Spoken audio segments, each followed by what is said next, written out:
Thot Muhamedi sallallahu alaihi wasallam prej shumë haditheve. Ne jemi ku jemi në xhami. Kush ndërton një xhami e ka përmend alayhi salatu wassalami me njet për Allah xhamien me dhon parë, jam ju shkruajt emrin aty në tabull aty. Jo me marrë vesh këtë dynjaja, jam të dhon parë për xhami, me ndërtu xhami për me ngrit fjalën e Allahut dhe për me ardh musliman të mi bën sejdë Allahut.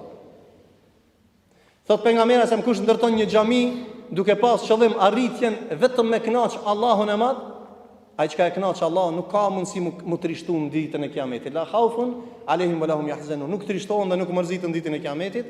Allahu do t'i ndërtoj pallat prej pallateve, jo jashtë xhenetit, në xhenet ka thonë. Prandaj men bana lillahi masjida